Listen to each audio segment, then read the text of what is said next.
Sandrão, deu certo. Kézia entrando aí. Coisa boa, Sandro. Que privilégio. Tá ouvindo bem, pastor? Estou ouvindo. Privilégio falar com você, meu amigo. O conforto da nossa casa, né? Coisa boa. Muito bem, gente. Então nós estamos aqui, né, Sandro? Estamos juntos aí nessa. Tem bastante gente entrando aí. Muitos amigos nossos, o Marcelo aí. Boa noite a minha, você, a Thaís, a Kézia. Muito bom, Kézia, ter você aqui com a gente. Você tem nos ajudado muito nesse processo, né?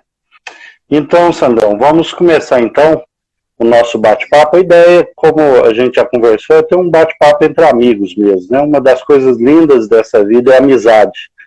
E quando a gente olha para a sua vida, você reflete esse caráter de amigo, de alguém que é fiel, de alguém que está junto, de alguém que tem tido uma história bonita, uma história linda. Você tem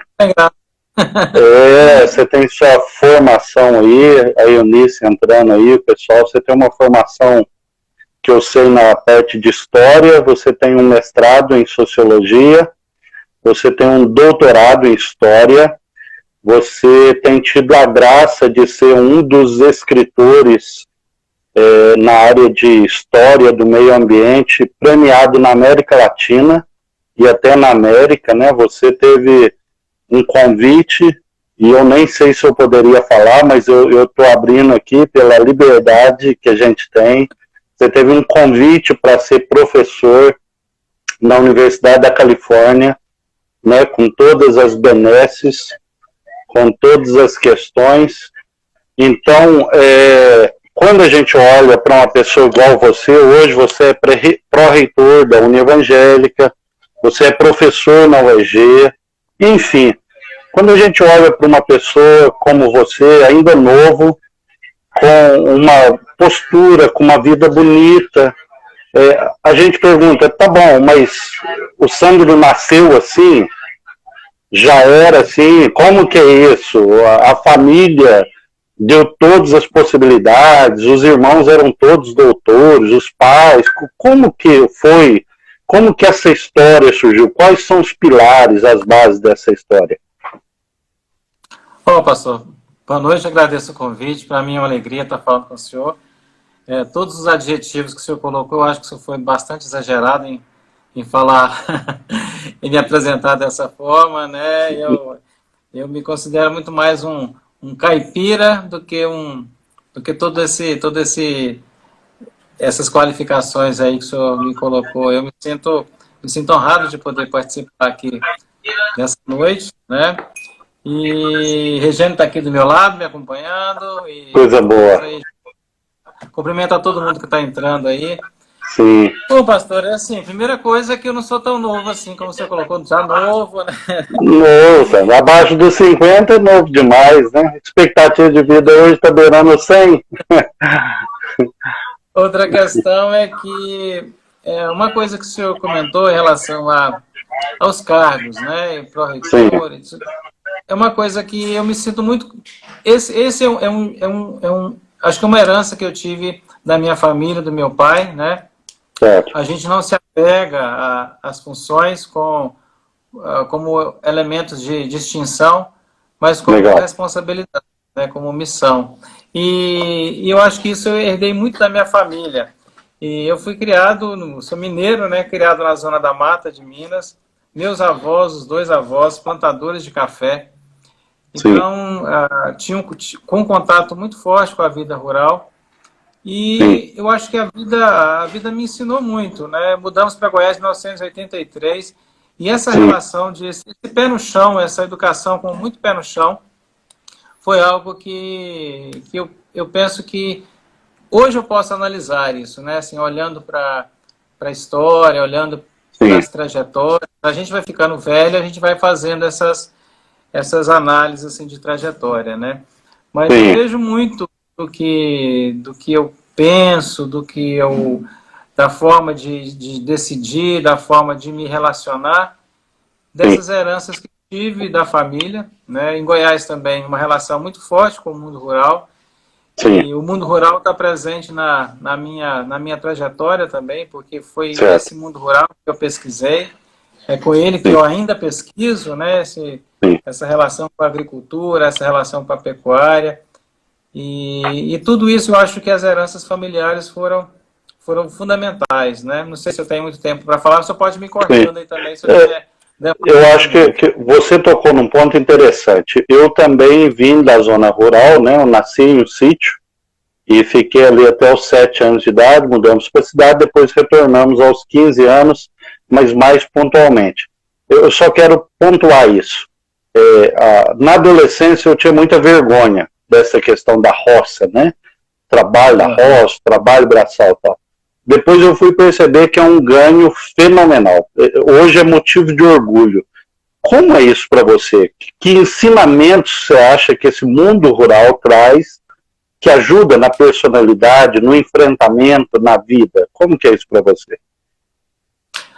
Passou talvez uma definição que eu acho que para mim foi um dos encontros, assim, uma das descobertas mais fantásticas.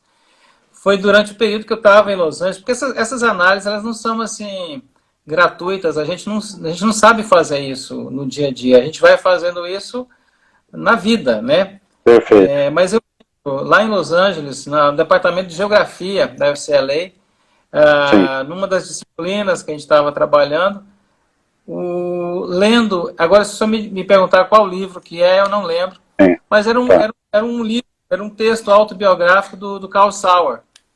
Sim. Ele, talvez o principal geógrafo, fundador da chamada Berkeley School, né? Talvez um dos intelectuais mais importantes na área da geografia nos Estados Unidos. Sim. E ele, quando perguntaram para ele assim, como ele se autodefinia, ele disse: eu sou um backwoodsman, eu sou um caipira, eu sou um homem simples da vida do, né? E eu fiquei pensando nisso, olha, mas isso sou eu, e não é ele. Uma pessoa da qualidade intelectual que o Sauer tinha, dizer isso me fez pensar muito sobre essas raízes, né? E eu vejo, por exemplo, algumas lembranças que eu tenho, né, dessa minha infância, dessa minha formação. Eu acho que é uma formação muito brasileira, num certo sentido, porque tem todas as misturas que o senhor puder imaginar, né? Misturas de sangue europeu, de tudo quanto é jeito, sangue indígena, sangue africano, mas eu tinha a família do meu pai e a família da minha mãe tinha uma diferença muito forte em termos de formação. A família do meu lado materno, meu avô, senhor Antônio Geraldo, ele era uma família que havia se convertido ao protestantismo na uma missão inglesa dos congregacionais. Então a minha mãe e a gente, quando ia para a fazenda, era uma formação muito, eu diria assim, talvez muito puritana, de um rigor do trabalho, de responsabilidade, de leitura diária bíblica todas as manhãs, de todo um ethos que o Weber vai dizer que é muito dos calvinistas, né? Então essa matriz calvinista foi muito presente do meu lado materno. Do lado paterno, meu avô Vantuil Domingos da Silva, meu avô Domingos era um mulato, né, e casado com uma portuguesa, né, e assim, de família portuguesa, uma família tradicional de Minas, os Lopes, mas ele era mulato, então já tinha uma certa, e católico, e toda uma relação cultural muito diferente, né, então essa mistura, conviver com esses dois mundos e perceber essa diversidade e respeito,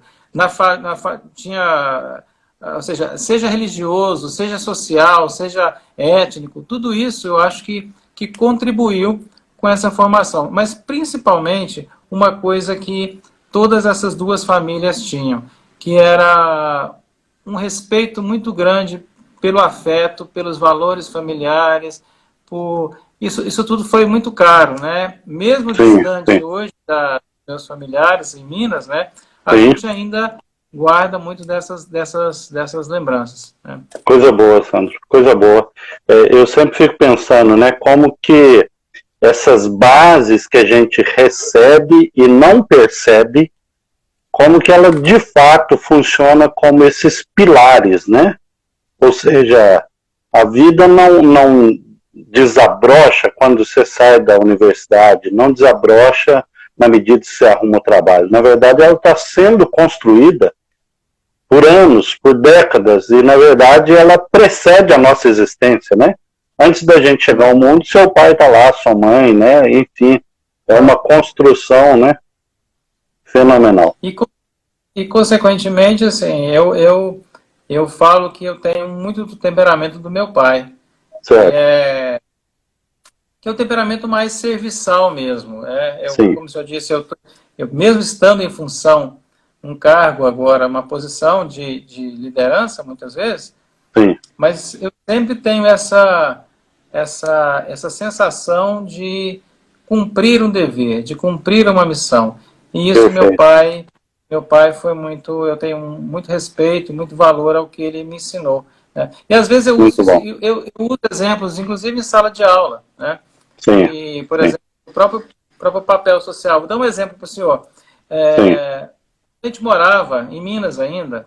Meu pai era administrador de uma fábrica, de um laticínio. No laticínio, a sede era no Rio de Janeiro, mas era uma filial em Minas. E meu pai administrava essa empresa e ela tinha um modelo fordista de organização. E a casa, os funcionários do administrativo, eles tinham casas junto da fábrica, né? E eu lembro que no Natal meu pai ganhou uma cesta básica, uma cesta de Natal. Sim. E aí ele chamou a família, chamou a gente, eu nunca esqueço disso, ele disse, essa cesta não é para o seu pai, essa cesta é para o gerente da fábrica. Para mim aquilo não entendia muito bem esse significado, mas depois a gente estudando e fazendo sociologia, a gente vai, história, sociologia, você vai entendendo o que são os papéis, né? Que são os capitais que a gente tem e como que a gente lida com esses capitais. E como saber lidar com esses capitais é fundamental no nosso trânsito social, na forma como a gente se relaciona com as pessoas. Porque às vezes a pessoa pode se confundir com o papel. Então, quem é você? Eu sou eu, mas o meu papel, eu estou na função de. Então, isso eu acho que são questões assim que essa vida mais caipira, né, essa coisa mais mineira, está presente assim, muito, muito forte em mim. Apesar de eu me considerar muito mais goiano do que mineiro, eu sou goiano de coração. Rachado. Muito bom, Sandro. Tem muita gente entrando, o Dr. Chefe, tá aí a Fernanda, a Dani de Carla, muita gente boa aí. Sandro, tem pessoas nos assistindo e depois eu vou também postar no YouTube. E muitos jovens, às vezes, ficam assim, se questionando, né? Minha vocação, como que eu encontro? Você, desde criança, já tinha na mente, eu quero ser historiador, quero atuar na educação. Eu sei um pouquinho, mas eu queria que você falasse a história do banco, como que foi essa questão aí? Pastor, uma coisa assim, eu acho interessante, muito, muito boa essa pergunta, porque, de alguma forma, a gente...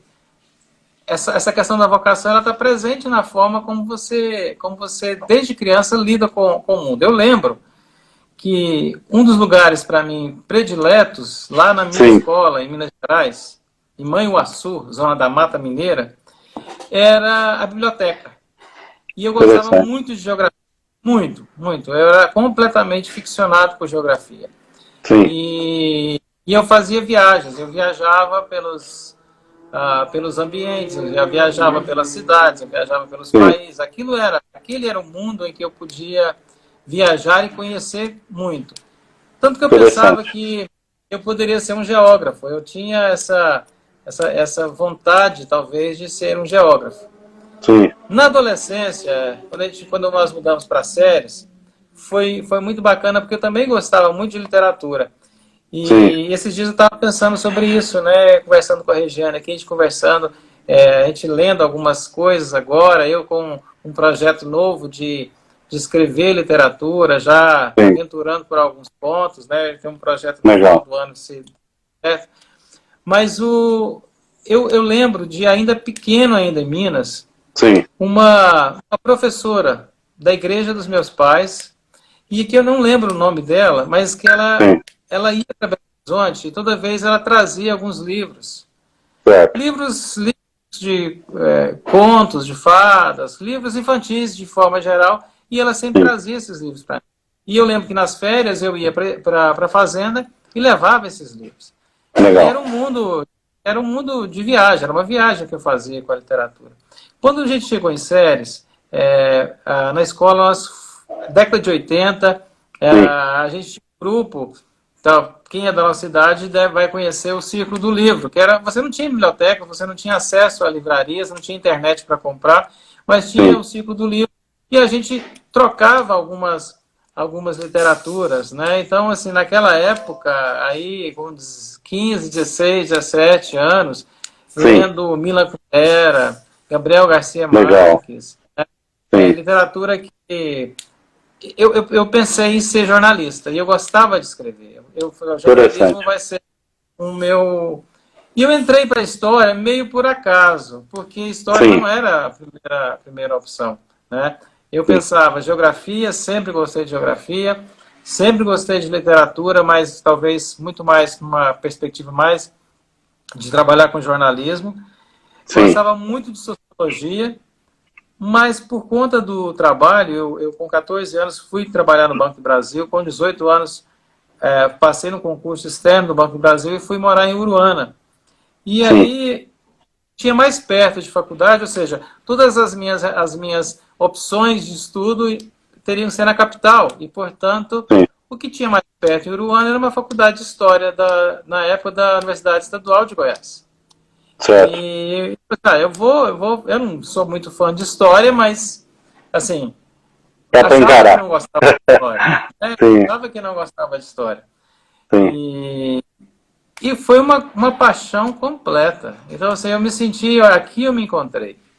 Legal. E a história, ela conseguia fazer diálogos com todas essas áreas. Eu fui percebendo a relação da história com a literatura, a Sim. relação da história com os espaços, com os ambientes, com a Sim. geografia, a Certo. relação da história com a filosofia, a relação da história com a teologia, que também era uma outra paixão, Sim. né, que tinha Sim. de ler os estudos teológicos, né?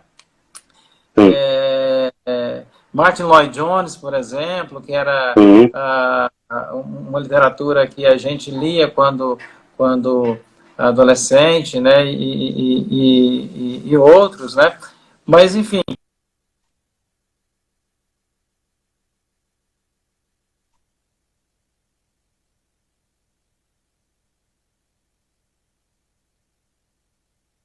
Sim.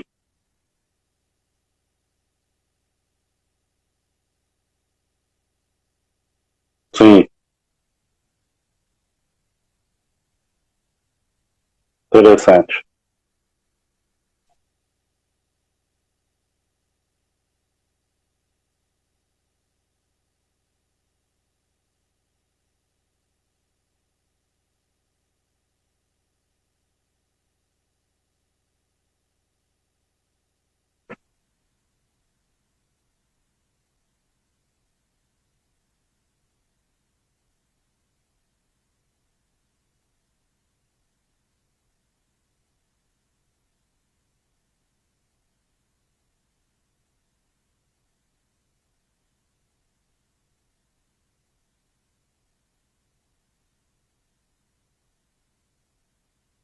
Sandro, sua internet acho que tá falhando um pouquinho aí.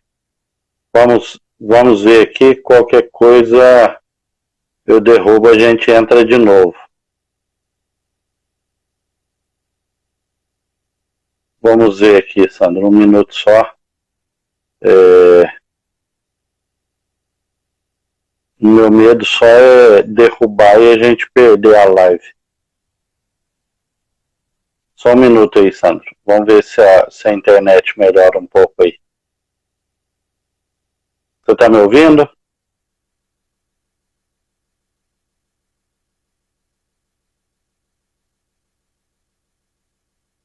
Tá. Ok. E aí, Sandro, acho que voltou. Tá me ouvindo aí? Tá. Ainda não. Aí, eu acho que deu. Tô ouvindo aí? Ah, beleza. Joia, voltou. Vamos lá. Então, aí eu acho que eu estava terminando falando sobre a influência do Kierkegaard, como a história consegue fazer todas essas conexões, né, que a gente faz, porque é natural da vida humana você fazer todos vários questionamentos, né, sobre questões teológicas, filosóficas, históricas, da prática social, da sua vida, do seu futuro, dos seus projetos e tudo isso foi... A história me ajudou muito nisso, pastor. Tá. E você estava fazendo história, mas ainda continuava no banco. Como que é isso? Ou já tinha saído do banco? Eu fiquei... Não, eu continuava no banco, né? Pensava em uma carreira no banco, não pensava em seguir história para o meu conhecimento, para o meu prazer mesmo, as leituras. Eu comprava os livros. Agora eu ia já comprar livros, né? Eu podia comprar as coisas. Eu tinha meu sustento próprio, né? De minha tendência. E a minha relação com a educação, com o professor, aconteceu um pouco depois que eu terminei a faculdade. Eu ainda continuava no banco. E em séries, o professor Marcos Argolo, né, que era diretor do Colégio Álvaro de Mello e também presbítero da Igreja Presbiteriana de Séries. E ele me convidou e eu falei, professor, tem tempo, eu não posso dar aula, eu não sei, não é minha... Você nunca... Não sei se eu posso ser um bom professor ou não, e eu acho que é um risco. O senhor tá... É muito arriscado. Mas ele insistiu bastante. E eu falei, não, eu posso pegar uma turma para ver, mas se não der certo... E foi completamente uma outra descoberta, que é você dar aula de história. Né? Eu fui dar aula com alunos do terceiro ano, alunos de pré-vestibular e sem muito... Eu acho que o professor Marcos foi muito corajoso em me confiar isso. Eu sempre falo para ele que ele foi o responsável, o culpado. Foi o culpado de eu vir para a educação. E 2 anos depois eu já estava no mestrado, e aí quando eu entrei no mestrado eu decidi deixar definitivamente o banco e optar pela carreira acadêmica, né? Então, fiquei desde lá, já tem um tempinho, já tem alguns quilômetros rodados como professor, né? Coisa boa, Sandro. Muita gente que está aqui nessa live aqui já foi meu aluno. Sim, a Poliana aí, falando que já foi sua aluna. A Poliana Gomes. Tá. Ana Kelly, filósofa aí, falando do Kierkegaard. Eu sei que ela gosta muito. Sandro, que coisa boa, né? Então, na verdade, houve uma mudança de rumo, né? E olhando para o retrovisor da história hoje, você já consegue perceber os propósitos, né, maiores da vida, da existência, do próprio Deus conduzindo a sua história, não é isso? Pastor, isso com certeza. Eu acho assim, primeiro é que a idade, né? Você vai ficando velho, você já vai fazendo balanço, né? Vai fazendo balanço, mas hoje eu vejo, né? Assim, eu me sinto... É uma sensação estranha, porque é uma sensação de gratidão, muito mais gratidão do que qualquer outra coisa, né? É uma profissão muito gratificante, né? Gratificante porque você lida com o ser humano, né? Você trabalha com você aprende a lidar com gente. É um aprendizado enorme, né? Não tem... então, essa talvez seja a minha maior gratidão. O que eu aprendi Perfeito. com a escola, o que eu aprendi na universidade, né? Eu fui para a universidade, já tenho mais de 20 anos. Sim.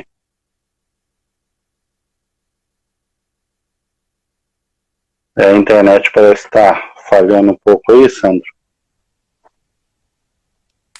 Vamos ver se volta. Eu acho que não é o meu Wi-Fi, o telefone da Regiane está no... ok. Está no sistema, vou deixar no Wi-Fi, vou botar no Wi-Fi para ver se... Legal. Está me ouvindo tá aí? Okay. Tô ouvindo, tá ok. A Shirley entrou aí, muita gente. Sandro, já entrando numa parte mais específica, eu queria... Tô ouvindo, tá ok. Eu queria chamar a atenção, né, para essa questão aí do aspecto mais pessoal, né, da história, e alguém escreveu aí de forma muito sábia, né, a educação agradece pelo rumo que essa vida tomou. E de fato, né, hoje quantas pessoas são atingidas, né, quantas pessoas você já orientou na graduação, mestrado, doutorado, pós-doutorado, os livros seus que têm, pela graça de Deus, percorrido aí a América, né? Eu sei de palestras que você deu na Europa, de artigos que você escreve com pessoas praticamente em todo o mundo. É verdade mesmo, a educação agradece, né? Foi um ganho muito grande. E por isso mesmo que a minha pergunta para você, como que você está vendo esse tempo de pandemia? Como que é o olhar do historiador para esse tempo nosso? Pastor, então, só primeiramente, eu acho que eu que agradeço, sabe, assim, eu não sei se eu tenho essa contribuição toda. Eu agradeço pelas chances, pelas oportunidades que a educação me deu, de pessoas, inclusive com alunos meus que estão aí, e colegas que estão aí na live. Mas, assim, estava pensando isso esses dias, Sim. Porque eu estou como editor que é uma revista da Associação Americana e Caribenha de História Ambiental, que é a LAC. E aí nós começamos um projeto, logo que iniciou o processo de quarentena, o presidente da sociedade é um historiador, Wilson Picado, da Costa Rica, né? E a gente conversando, o Wilson me mandou um texto, falou, Sandro, eu estou fazendo uma reflexão histórica sobre esse contexto, o que você acha, o que você pensa disso? E eu falei, Wilson, a gente deve publicar isso. Só que todos os paradigmas editoriais estão sendo quebrados, todos os direitos autorais e de acesso estão sendo abertos para... Eu acho que a gente pode fazer modificar um pouco o modelo editorial e a gente começar a divulgar ensaios. Se fosse um blog, a revista cumpria uma função muito mais atuante. E nós começamos esse projeto, e o projeto nós temos recebido uma quantidade enorme de reflexões. E aí, por conta disso, eu recebi...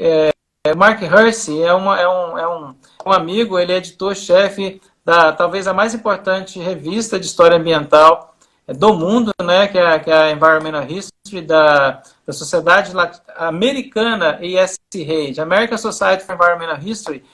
Sim. E o Mark disse, olha, eu estou vendo o que vocês estão fazendo aí com a latino-americana, nós vamos fazer um elemento, mais ou menos um reflection igual, e eu queria te convidar para você escrever um texto para falar sobre a América Latina, América do Sul e essas reflexões.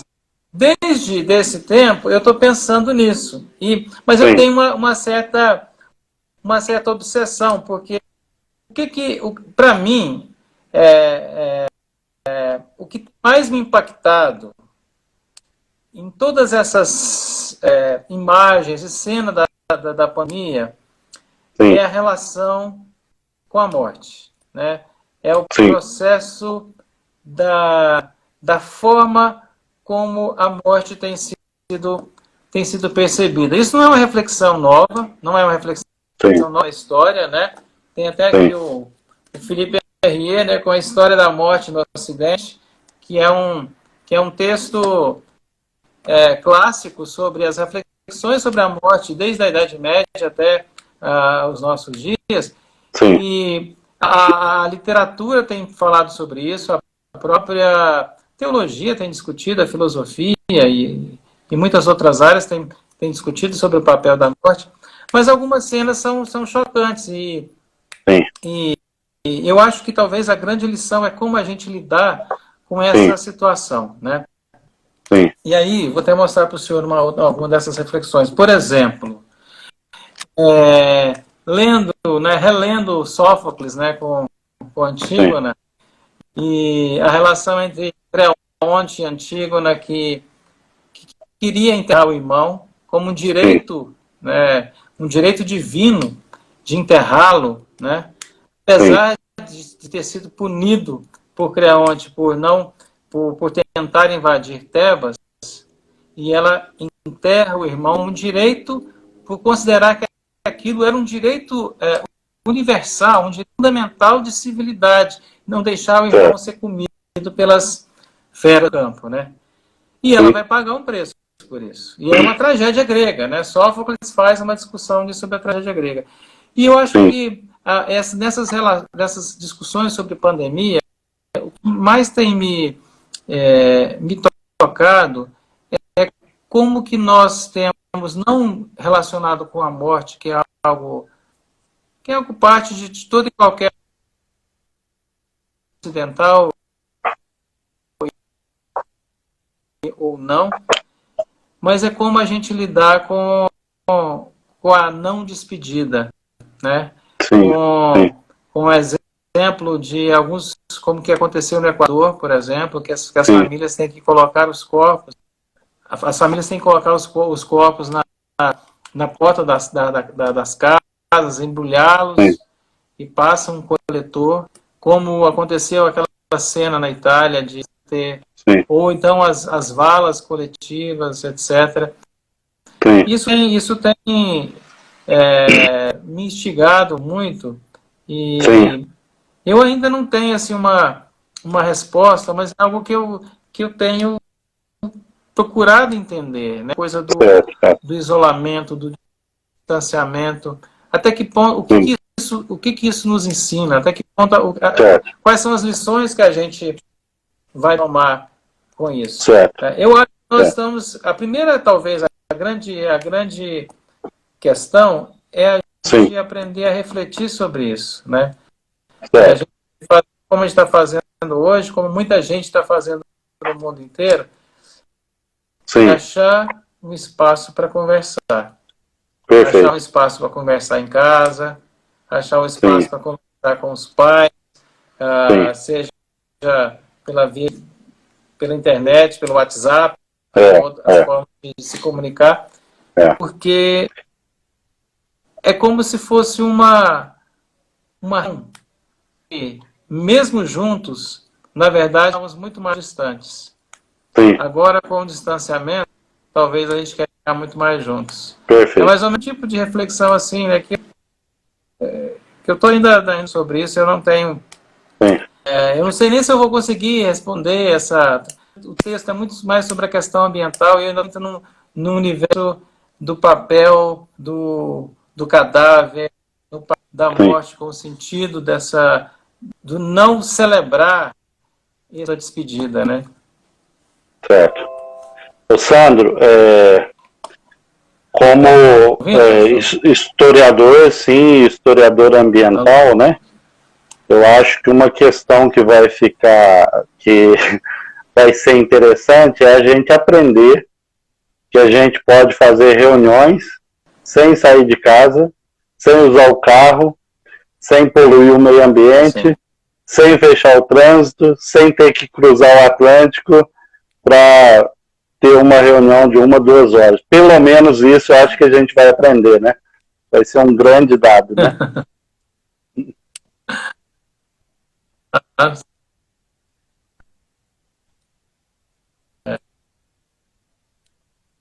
eu acho isso aí vai ser dado para nós.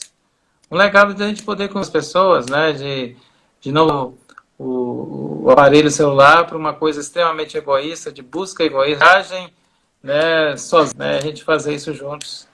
Talvez legado, né, pastor?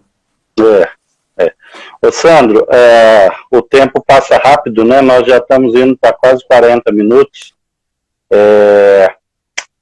A questão é que eu queria também ver com você e perguntar para você, assim, que princípios a gente precisa de ter, tanto para ter essa vida bem-sucedida, e lógico que bem-sucedido aqui, como a gente começou conversando, não tem a ver só com a diplomação, com os cargos, o bem-sucedido não tem a ver com os títulos, isso é bom, isso faz parte, isso pode ser um bem maravilhoso.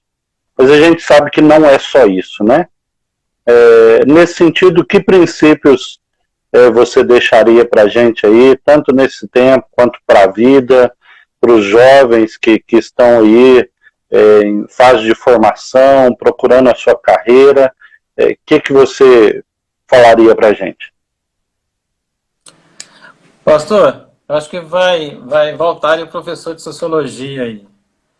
Uma coisa que sempre me chamou a atenção, né, assim, no pensamento sociológico, foi que a grande questão da grande pergunta sociológica é por que a gente vive junto e quais as razões de viver junto e quais os dilemas de viver junto e quais as normas e as regras que a gente cria por viver de forma coletiva, né? São questões assim fundamentais do pensamento sociológico e eu me recordo assim de uma forma, para mim eu aprendi muito e logicamente é base da sociologia da educação, os princípios fundamentais de Durkheim, por exemplo, quando ele diz que educar é preparar para a gente viver em sociedade. Preparar para viver em sociedade é você aprender a viver com a diferença, respeitando essas diferenças e sabendo conviver de forma, o que ele chama de solidariedade, que seria os elementos que mantêm as estabilidades coletivas, né? Porque na medida que você vive coletivamente, você tem que abrir mão muitas vezes da sua individualidade. E isso, o que eu percebi é que, e aí volto já pulando de pensador para Weber, por exemplo, que toda a visão do desencantamento weberiano com o mundo moderno era justamente a alta individualidade, né? Como que o individualismo, como que a gente, como que o carisma havia abandonado as relações sociais e as pessoas escolhiam, e todas as suas escolhas eram escolhas egoístas, baseadas muitas vezes nessa racionalidade individual. Sim. Eu acho que o grande princípio é o princípio, para a gente viver bem em sociedade, é o princípio do respeito. Né? Sim. É o respeito consigo mesmo, é o respeito com o próximo. Sim. A gente vive uma sociedade de relações, né? Perfeito. E essas relações viver em sociedade é você abrir mão, muitas vezes, das suas vontades, dos seus próprios interesses, para esse grande contrato social. E a gente está sempre em contrato social. No casamento é um contrato social, a família é um grande contrato social. O mundo do trabalho é um grande contrato social. E eu penso que esse é um grande princípio, né? E é também, eu acho que aí, logicamente, não falando em religiosidade, né, mas nos princípios e nos valores que nos tornam parte de um mundo social, como que o respeito é também um elemento fundamental dos ensinamentos cristãos, né? Quando você pega o que Cristo ensina nessas relações que ele faz com a sua trajetória, né?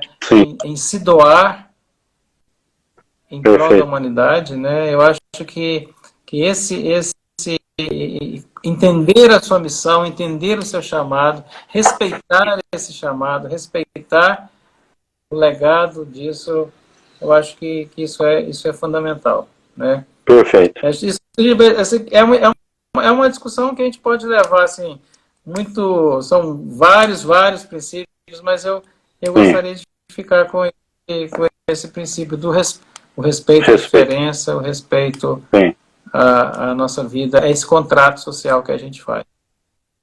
Perfeito. Interessante, Sandro, que eu iria entrar nessa questão com você, né? E eu faço aí uma meia conclusão da sua fala e entrando com uma nova questão, né? A espiritualidade não é o esforço humano para nos tornar divinos, mas é o esforço na parceria da divindade para nos fazermos mais humanos, né? Para a espiritualidade cristã, Deus se torna homem, né? Esse é o grande dado, né? E é por isso que entra essa questão que eu queria colocar para você, e você já pincelou um pouco dela, né? Como que a espiritualidade ajuda nesse processo de formação do caráter, do profissional, na formação desse cidadão consciente? Qual que para você, que tem esse olhar para a história, para a sociologia, e também eu sei que alguém que gosta de buscar na espiritualidade valores, princípios? Estou. Aí. Agora eu estou no meu celular aqui. Beleza. Boa. Então, Sandro, eu estava falando, eu não sei se você pegou, essa ideia da espiritualidade, né? Que a espiritualidade é o esforço, não é o esforço humano para nos fazer divinos, mas é o esforço de buscar a Deus para nos fazer mais humanos, né? Dentro desse sentido, qual o papel da espiritualidade, esse olhar que você tem para a história, para a sociologia, qual o papel da espiritualidade na formação desse ser integral, esse ser que consegue ter o caráter bonito, ter as relações saudáveis, ao mesmo tempo buscar o desenvolvimento profissional, ao mesmo tempo ser essa pessoa que tem um olhar mais amplo de mundo, percebe? Essa visão bonita, ampla, integral. Como que você acha, qual é o elemento catalisador da espiritualidade nesse processo para você? Você fez uma pergunta muito difícil, eu acho que eu que teria que perguntar para o senhor isso aí, que você teria mais resposta do que eu posso responder. Talvez a minha resposta como eu diria, com base na minha trajetória, sem muita profundidade teológica, porque eu acho que isso é a praia do senhor. Mas eu falo, por exemplo, das minhas raízes mais calvinistas, né? E toda a minha base, toda a minha espiritualidade, toda a minha formação espiritual com a escola dominical é calvinista, né? Certo. E aí uma coisa que o calvinismo traz para a gente, em termos de espiritualidade, é uma pancada na cabeça, né? Dizer assim, você não é nada, né? É o mal que habita em nós. A gente sem Deus é nada, né? Certo. Então a gente, essa natureza humana tão analisada do ponto de vista teológico de Calvino, que a única coisa que sobra para a gente se apegar é a graça. Então, na medida em que eu sei que eu não sou nada e que tudo o que eu tenho é graça, eu acho que modifica todo ponto de vista em termos de espiritualidade. Porque Porque existem, o senhor sabe, o senhor é um estudioso, existem teologias e teologias, heresias e heresias, e pontos de vistas e pontos de vistas, mas hoje em dia, por exemplo, as pessoas, existe uma certa espiritualidade que valoriza, sobretudo, as questões materiais, e que é algo completamente desprezível. Eu não posso ser medido, a minha espiritualidade não pode ser medida por aquilo que eu tenho, e nem por aquilo que eu consigo, e nem por aquilo que eu conquisto. Né? Perfeito. Mas ela tem que ser medida a partir do ponto de vista da graça. Que tudo que eu tenho, que tudo com que eu lido é graça. Né? Perfeito. E se você confia que isso é graça, a sua relação com o mundo, com as pessoas, é completamente diferente. Perfeito. Porque se isso é graça, eu sou grato por essa graça. Eu agradeço pelo privilégio da graça. E essa teologia da graça, ela não é muito fácil, porque ela te coloca, ela te desvenda a sua pequenez. E as pessoas não querem ser pequenas, elas querem ser importantes, né? Então, e não é uma falsa humildade, não é uma falsa misericórdia de si mesmo, mas é um reconhecimento da sua incapacidade.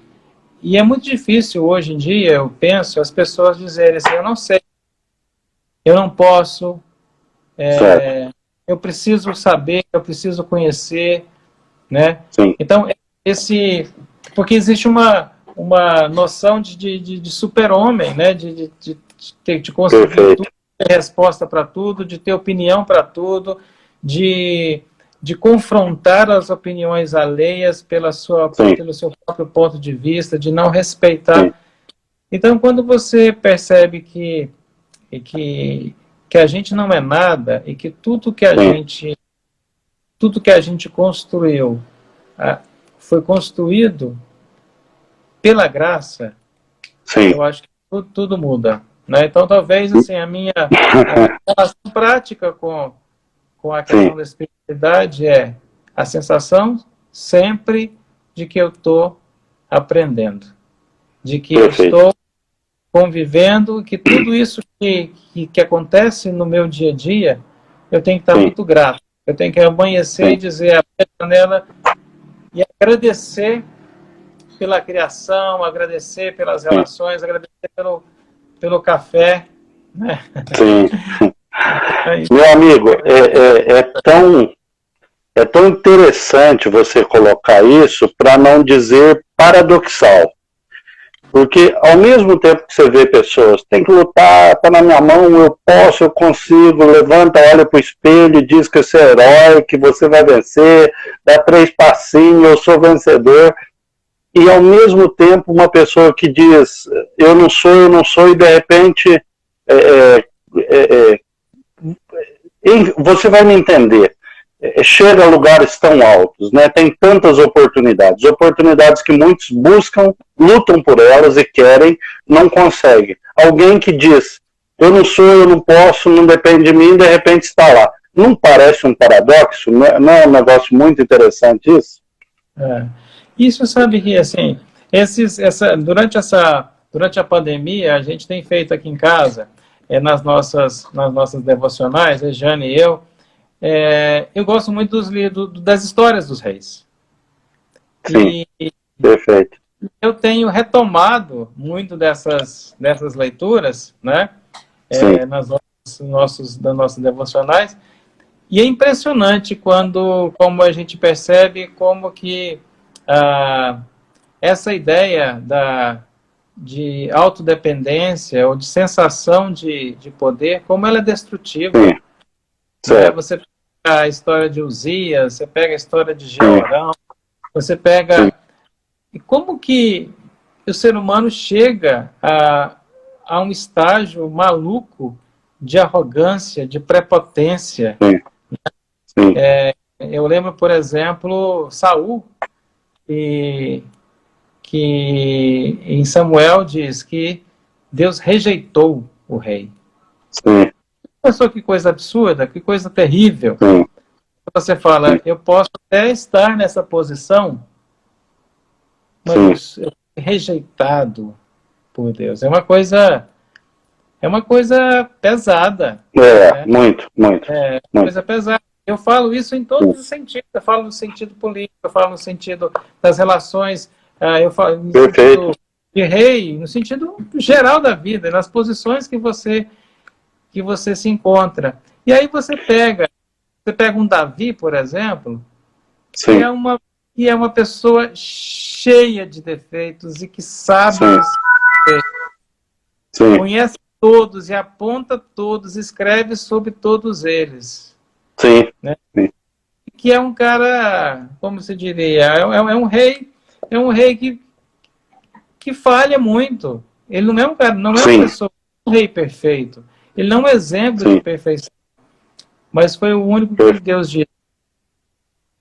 Esse é segundo o meu coração. Perfeito.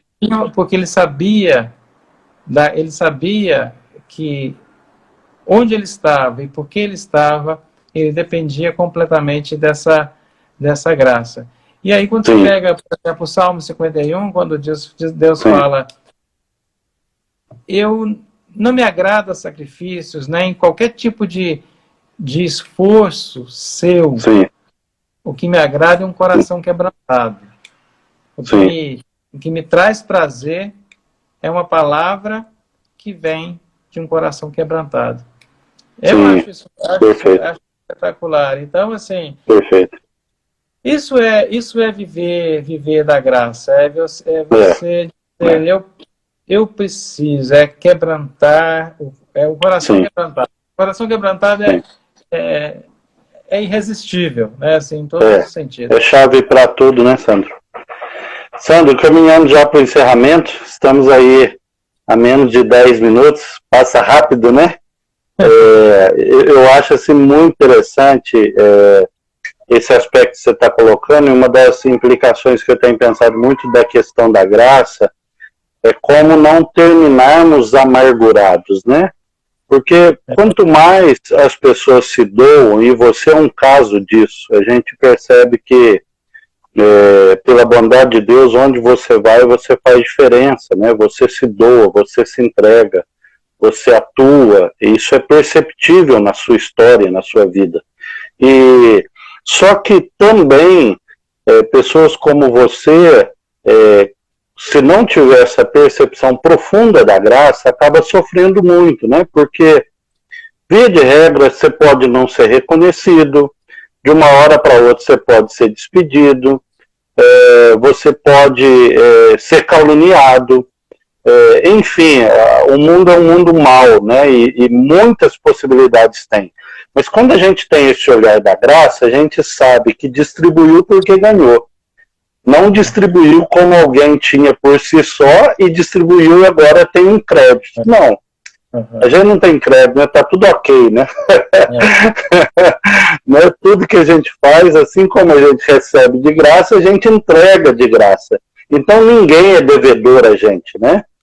Eu acho isso muito libertador, e principalmente para a gente que vai caminhando aí passando aí da metade do caminho, eu acho que essa reflexão é muito perfeita, né? Para a gente não terminar a vida como gente azeda, né? Gente amargurada, rancorosa, que acha que tem crédito com todo mundo porque fez, porque ajudou. Eu acho que essa reflexão que você está colocando, ela é perfeita nesse sentido, né? Eu concordo com o senhor, pastor. Eu vou ser assim, talvez o mais caipira nessa reflexão minha, porque na verdade eu acho que isso eu aprendo isso muito com a família, com meus pais. Regiane está aqui, minha sogra é um exemplo disso. Eu também aprendi isso muito, talvez no período que eu passei nos Estados Unidos, que é a questão a sensação do fearless, ou seja, é você não ter medo. Perfeito. É não ter medo, assim, eu não sei Perfeito. explicar.